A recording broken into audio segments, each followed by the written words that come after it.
కానీ ఆధ్యాత్మికత పట్ల ఎంతో ఇంట్రెస్ట్ ఉంది. గురువు సన్నిధిలో 1-1 ఉండి ఎంతో జ్ఞానాన్ని నేర్చుకున్నారు. భగవద్గీత కాడి నుంచి బ్రహ్మసూత్రాలు అలాంటి మనకి వేదాంత జ్ఞానం ఏదైతే ఉందో డైరెక్ట్గా గురుముఖత ఆయన నేర్చుకుని ఉంటారు. పిరమిడ్ సొసైటీస్కి ఆయన కనెక్ట్ అయినాక ధ్యానపరంగా ఎంతో తెలుసుకున్నారు. సో ఆ జ్ఞానాన్ని అందిస్తారు మనకి. ఆయన జర్నీ అంతా కూడా చాలా ఇంట్రెస్టింగ్గా ఉంటుంది. ఎందుకంటే ఎలా ఆయన ఇక్కడ దాకా వచ్చారు అన్నది ఒక్కసారి విజయసారథి గారిని చెప్పమంటాను. ఆయన సార్ జర్నీ, ఎందుకంటే పర్సనల్గా వాళ్ళిద్దరూ కలిసి తిరుగుతున్నారు కనుక సార్ జర్నీ గురించి ఒక 5 minutes ఆయన జర్నీ గురించి చెప్పినాక క్లాస్ మనం డాక్టర్ గారికి అప్పచెప్తాం.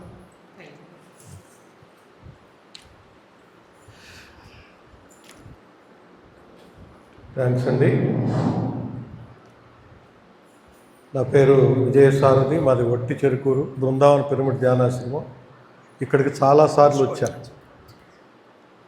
మా గురువులతోటి సదానందగిరి గారు అందరం కలిసి చాలాసార్లు వచ్చి ఆ మూలన కూర్చొని ధ్యానం చేసుకునేవాడిని. ఈరోజు నన్ను ఇక్కడ కూర్చోబెట్టింది ధ్యానం చేసుకుని. వినపట్టలేదా? ఓకే కదా? రైట్.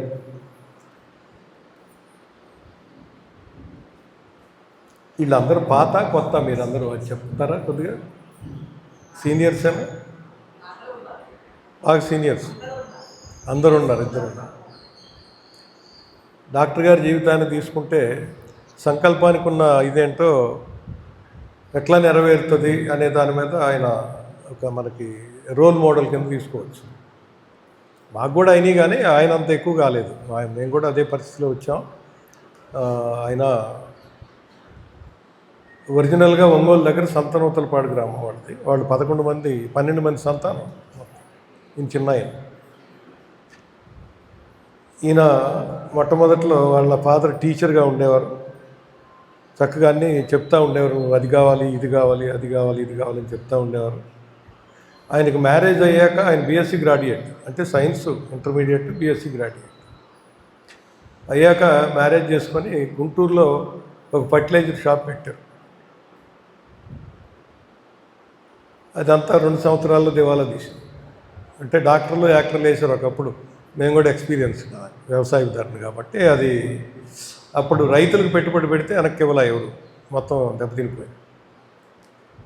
సరే ఇప్పుడు ఏం చేయాలా అని ఆలోచించి ఆయన స్వగ్రామం సంతనూతలపాడు కాబట్టి ఒంగోలులో ఏదన్నా ఒక స్కూల్ పెట్టుకుందాం. ఆయనకి టీచర్గా ఇష్టం. ముందు సంకల్పంలో ఒక టీచర్గాను ఉండాలి, ఒక డాక్టర్గాను ఉండాలి, ఒక ఆధ్యాత్మికవేత్తగా ఉండాలని ఆయన కోరుకున్నారు, సంకల్పించారు. ఈ బిజినెస్ అనేది ఆయన అనుకోలే, ఫెయిల్యూరే. తర్వాత ఒంగోలు వెళ్ళారు, టీచర్గా ఉండాలనుకున్నారు కాబట్టి వాళ్ళ నాన్న టీచర్. ఆయనకు ఆ కోరిక ఉంది. వెళ్ళి వాళ్ళు అక్కడ లోకల్ డాక్టర్స్ కొంతమంది ఉంటే వాళ్ళందరినీ తెలిసిన వాళ్ళు ఉంటే దగ్గరికి కూర్చొని నాకు స్టూడెంట్స్ కావాలి, ఒక 20 మందిని ఇవ్వండి అంటే నువ్వేం చెప్పగలవని అడిగారు. వాళ్ళు అడిగితే నేను చెప్తానండి అంటారు. అంటే ఏం చెప్తావు అసలు, నీకు స్కూలు లేదేమి లేదంటే కాదు నాకు కావాలి అని వాళ్ళనే మళ్ళీ ఏదో గ్రౌండ్ ఒకటి ఉంటే వాళ్ళే అప్పచెప్పి ఒక 20 మంది స్టూడెంట్స్ అప్పచెప్పారు.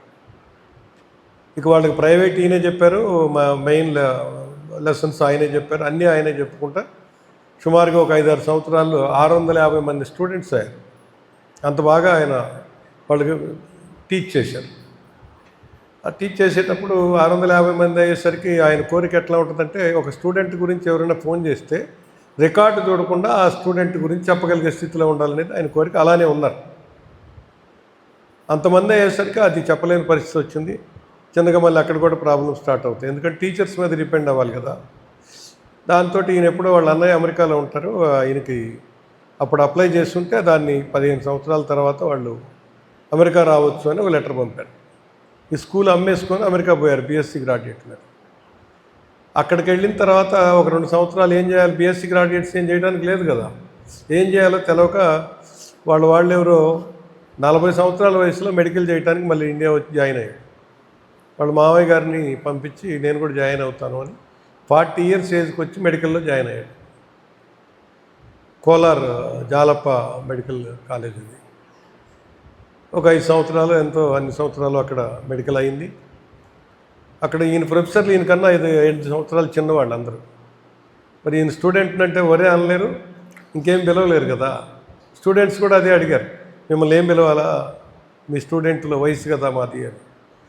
అంటే వాళ్ళలో ఎవరో అంకుల్ అని పిలుస్తామంటే స్టూడెంట్స్ ప్రొఫెసర్స్ అందరూ ఈయన పేరు అంకుల్ అక్కడ. నేను వెళ్ళాను, ఇదంతా చూసి చెప్తున్నాను. మొన్న వెళ్ళాం ఆయన లైసెన్స్ కోసం, ఇండియాలో సర్వీస్ చేయడం కోసం, బాగా మెడికల్ సర్వీస్ చేయడం కోసం, ఆధ్యాత్మిక సర్వీస్ చేయడం కోసం ఇక్కడికి వచ్చి చేద్దాం అనుకున్నాడు.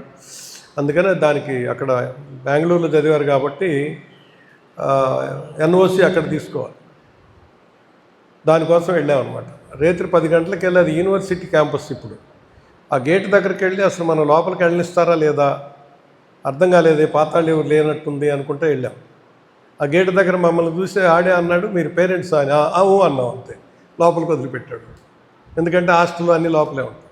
లోపలికి వెళ్ళినాక ఎంక్వైరీ చేస్తే ఎవరికి తెలిసిన వాళ్ళు ఆ టైంలో దొరకలా. వీళ్ళు ప్రొఫెసర్ ఒక ఆయన రిటైర్డ్ పలానా ప్లేస్లో ఉంటారని మీరు గుర్తొచ్చారు.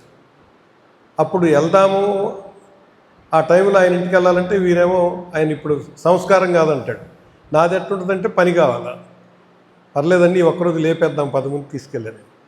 తీసుకెళ్తే మేము మాట్లాడుకుంటానే వద్దు వద్దు అంటానే ఉన్నాడు. మా సుధాకర్ రెడ్డి వచ్చాడు కదా, వాడు పోయి తలుపు కొడితే బయటకు వచ్చి ఈయన గుర్తుపెట్టారు, ఎందుకంటే అమెరికాలో కలిశారు.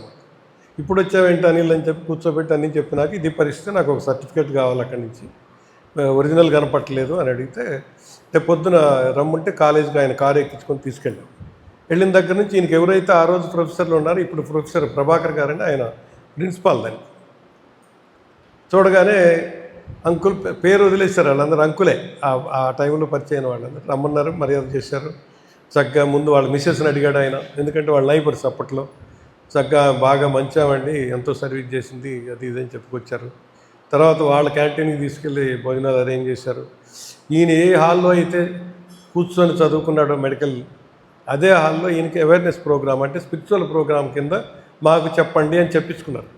స్టూడెంట్స్ వాళ్ళ ప్రొఫెసర్స్ కూడా కూర్చొని చెప్పుకొని, ఇక అది ఈలోపు అది తీసి ఇచ్చారు మాకు.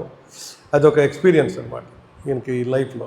అది 5 సంవత్సరాలు అయిపోయాక అమెరికా వెళ్ళి, మరి ఏం చేయాలి అక్కడ, మళ్ళీ రాయాలి కదా, ఒక 4 స్టెప్స్ ఏదో ఉంటే ఎండి జనరల్ మెడిసిన్ చేశారు. అక్కడ కంప్లీట్ చేసి 50 సంవత్సరాల వయసులో వృత్తిలోకి వెళ్ళారు. ఆ వృత్తిలోకి వెళ్ళిన తర్వాత ఈయనకి ఆధ్యాత్మిక ఇది ఉంది కదా, జర్నీ ఉంది.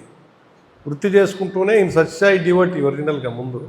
తర్వాత వారు పోయిన తర్వాత గురువుని ఎత్తుక్కుంటా ఉంటే, చిన్మయ మిషన్ పరంపరలో స్వామి బోధానంద సరస్వతి గారు డెట్రాయిట్లో ఉంటారు, ఎత్తుక్కొని వెళ్ళారు. ఆయన వెళ్ళినప్పుడు ఆశ్రమానికి వస్తేనే నేను ఇక్కడ మీకు చెప్పగలుగుతా కానీ ఇట్లా విడిగా కుదరదండి అంటే, అప్పుడు ఆయన కోరిక ఫలించి అక్కడే ఉద్యోగం దొరికితే అక్కడికే వెళ్ళి ఇల్లు కొనుక్కొని వారి దగ్గర శిష్యుడిగా చేరి ఫేస్ టు ఫేస్ ఈయన ఒక్కరికే నేర్పారు. ఆయన అంటే భగవద్గీత, బ్రహ్మసూత్రాలు అంటే, లేకపోతే ఇలాంటివన్నీ కూడా ఉపనిషత్తులు అని నేర్చుకున్నారు ఆయన ప్రాక్టికల్గా.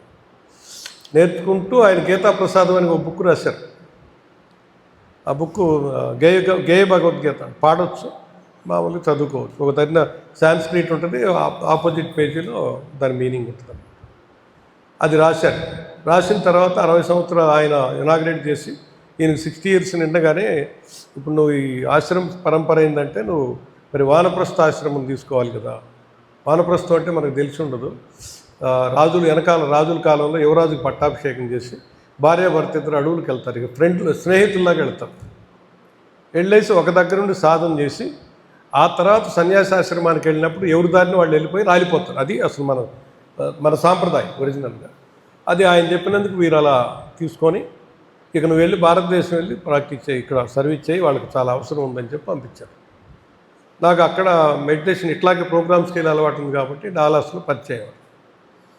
ఇక్కడికి వచ్చినప్పుడు ఇది చేయాలనుకుంటున్నానంటే, ఈరోజు ఇప్పటికి దాదాపుగా 55-60 రోజులు అయింది. దాదాపుగా 10,000 కిలోమీటర్లు తిప్పారు ఆయన కారులో నన్ను వేసుకొని.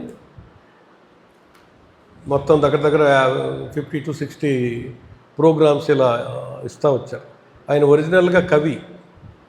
పొద్దున్నే నిద్రలేవగానే మెడిటేషన్ నుంచి బయటికి రాగానే పెన్ తీసుకుంటే రోజు ఒక మెసేజ్ వస్తుంది, ఎంతో పరిణితి ఉన్న మెసేజ్. ఇప్పుడు దాకా మనం ఏదేదో చూస్తుంటాం.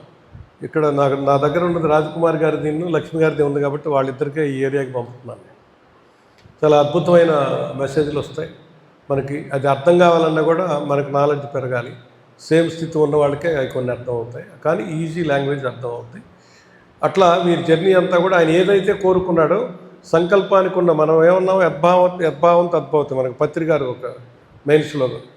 నీ నీ వాస్తవానికి నువ్వే సృష్టికర్త అని చెప్పారు ఆయన. మరి అవన్నీ కూడా ఆయన సాకారం చేసుకొని, మరి విపరీతంగా డబ్బులు అయితే అవసరం లేదు, నాకు 2 ఆడపిల్లలకు పెళ్ళిళ్ళు చేశారు, వాళ్ళకి ఈ డబ్బులతో పని లేదు, ఉండదాన్ని ఇక రెగ్యులర్గా ఇక్కడున్న కార్యక్రమాలు చేసుకోవడానికి సరిపోను ఆయన ఎక్కడున్నా ఆ మెయింటెనెన్స్కి వచ్చేటట్టు ప్లాన్ చేసుకున్నారు.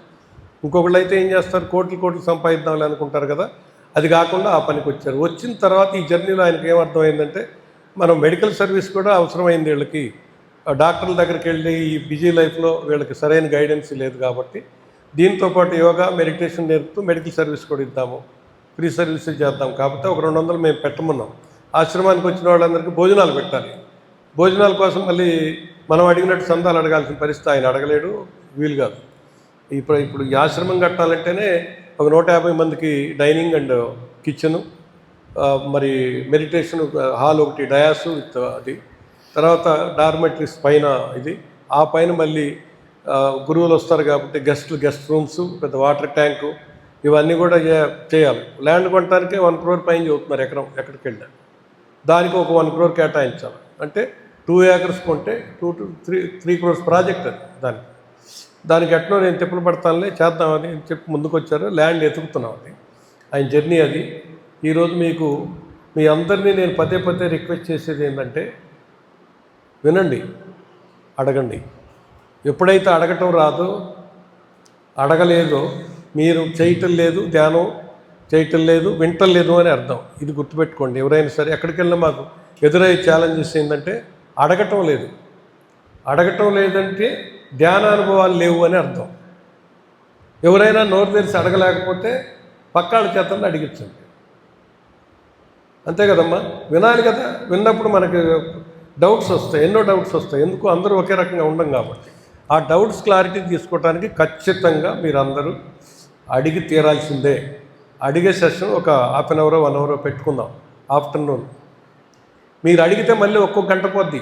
ఆయన సరైన ఒక క్వశ్చన్ కనుక వస్తే మళ్ళీ దాని మీద గంట ఆయన చెప్పాల్సిన అవసరం ఉంటుంది. అందుకని సరి అయిన జ్ఞానానికి సంబంధమైన పర్సనల్, ఇప్పుడు ఇంకా మెడికల్ సర్వీస్ మొదలు పెట్టలేదు కాబట్టి అందరూ ఏమడుగుతున్నారంటే, నాకు షుగర్ ఉందండి, బీపీ ఉందండి, అల్సర్లు ఉన్నాయండి, గ్యాస్ వచ్చిందండి, ఇవి అడుగుతున్నారు. ఇక్కడ అవి కాకుండా అడగండి. అది పెట్టేటప్పుడు మీ సెంటర్కి కూడా మేము ఒక నెలలో ఒకరోజు రావడానికి, ఇక్కడ కూడా వచ్చి పనిచేయడానికి మేము రెడీ అవుతాం. ధ్యానులు కాబట్టి ఎక్కడైనా ఎక్కువ మంది ఉన్న దగ్గరకు చేయాలని డాక్టర్ గారి సంకల్పం. దానికి నేను కూడా సహకరిస్తాను. ఎందుకంటే మాకు ఎప్పటి నుంచో ఇక్కడికి వస్తున్నాం కాబట్టి, లక్ష్మణరావు గారి ద్వారా వచ్చాం మేమందరం. ఆ వచ్చిన దాన్ని మాకు ఇక్కడ ఒక రకమైన ఇది ఉన్నది, అటాచ్మెంట్ ఉంది కాబట్టి. లక్ష్మి గారు ఎప్పుడు ఆమె తెలుగు రాకపోయినా నేర్చుకొని ఇవన్నీ రాశారు కదా, లలిత, విష్ణు అవన్నీ రాయటం అంటే చిన్న నాబోటి వాడికి నోరు కూడా తిరగదు, ఎందుకంటే మాకు చదువులు లేవు కాబట్టి. అందుకని దయచేసి అందరూ అడగటం నేర్చుకోండి. అడుగుతారని మనస్ఫూర్తిగా కోరుకుంటూ ఈ అవకాశం ఇచ్చినందుకు లక్ష్మి గారికి ధన్యవాదాలు. ఈరోజు డాక్టర్ గారికి మనం అవకాశం కల్పిద్దాం. ధ్యానం చేసేటప్పుడు నేను చేయిస్తాను, రకరకాల పద్ధతుల్లో చెప్తా ఉంటా, అది మీరు చేయండి. ఇప్పటివరకు చాలామంది ప్రయోగించవచ్చు, కానీ ఈరోజు మీకు అర్థమయ్యేటట్టు మన శరీరం మీద మనకు అవగాహన కల్పిస్తారు, ఆధ్యాత్మిక ప్రయాణం బాగా కల్పిస్తారు. కాబట్టి దయచేసి అందరూ కూడా మనసు పెట్టి వినండి. ఓకేనా అండి? Thank you very much.